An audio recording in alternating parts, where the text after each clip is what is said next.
Jamil Jaffer is the founder and executive director of the National Security Institute at the Antonin Scalia School of Law, George Mason University. He joins me now to break down Gabbard's tenure. It was a rocky one, to say the least. And let's start there, Jamil. As you came in, she is a controversial pick. Even before the confirmation process, she got through ultimately. How would you say she handled the role overseeing the nation's spy agencies? Well, obviously, we all feel terrible for Tulsi Gabbard's husband and the cancer that he's suffering through. But, you know, look, I think she faced a tough time as DNI. She came into it with limited experience. She had some military experience, of course, but limited experience in the intelligence field. Her reputation preceded her in terms of her relationship with her staff and her views on information from Russia and the like. But even when she got into the Trump administration, she faced challenges. She famously posted a video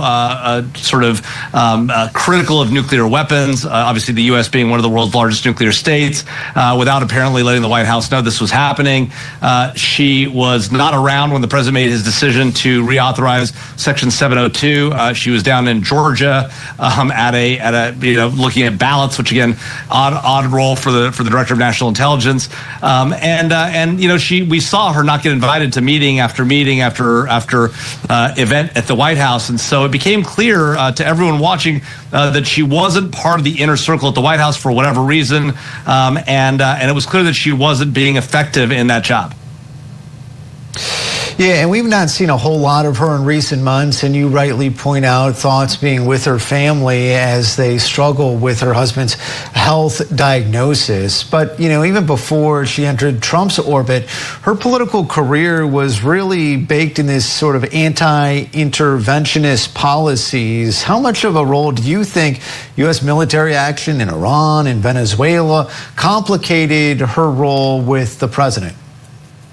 Well, you know, her principal deputy quit or was essentially pushed out because of after the war with Iran began. And he had some very choice words to say about that conflict, blaming, all sorts of, irrelevant and inaccurate things, saying all sorts of inaccurate things about why we got into that war, saying it wasn't in the U.S. national interest. And she didn't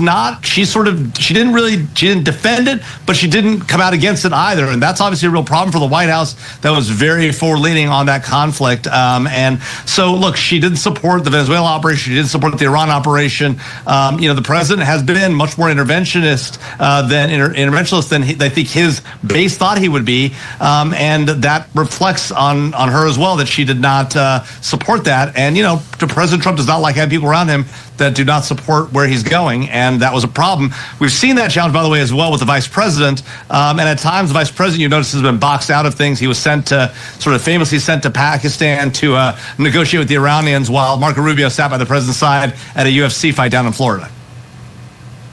Yeah, and you mentioned this, but one of the most controversial moments of her tenure at the head of DNI was at her presence down in Fulton County and seizing ballots related to the 2020 election. Do you think that could have any longer-term implications, that somebody who oversees the nation's spy agencies was involved in something that seems so overtly political? Well, Andrew, obviously it's unacceptable. It's not the way we should be running the Office of the Director of National Intelligence. It's not an appropriate role for her to play. Frankly, nobody should be down there. It's a role for the Georgia state officials to play. But if somebody's going to be down there, it has to be somebody involved with elections, either from the Department of Homeland Security for ballot security, or the Attorney General for the legal side of things. But the DNI has no role, should have no role in domestic politics. And the fact that she showed up there was ridiculous. It was her effort to try and get back in President Trump's good graces, and it clearly did not work here, unfortunately for her. At the end of the day, it's not going to have, I don't think, a long-term effect on the intelligence community, because she was viewed as not your classic type of director of national intelligence. She didn't survive very long in that job, although maybe it went a year and a half. So, look, at the end of the day, I don't think her time in the Office of DNI is going to have much of an effect on the office at all. But writ large, these kind of things are the kind of things you don't want to have happen. And frankly, the president himself should have told her directly, that's not an appropriate thing for you to be doing. You shouldn't be down there. That's not what happened either. So that's one of our challenges we face. Yeah, and of course, this comes as there are a growing number of threats abroad, with U.S. military action continuing in Iran and Venezuela, all over the globe, really. Aaron Lucas, the deputy who the president announced will serve in the acting role, anything we know about him, and is there any sort of potential impact of having a deputy serve at a time when we're in active military engagements overseas? Well, look, there are a number of deputies serving in acting roles throughout the administration right now. They've had a hard time getting people nominated and confirmed. But here's the challenge, right? We are in a heightened state of threat today in this country, not just because of the Iran war, not just because of the Venezuela conflict, not just because of what's happening with Russia and Ukraine, but because China is constantly looking at us as well and in a constant state of adversarial nature with us.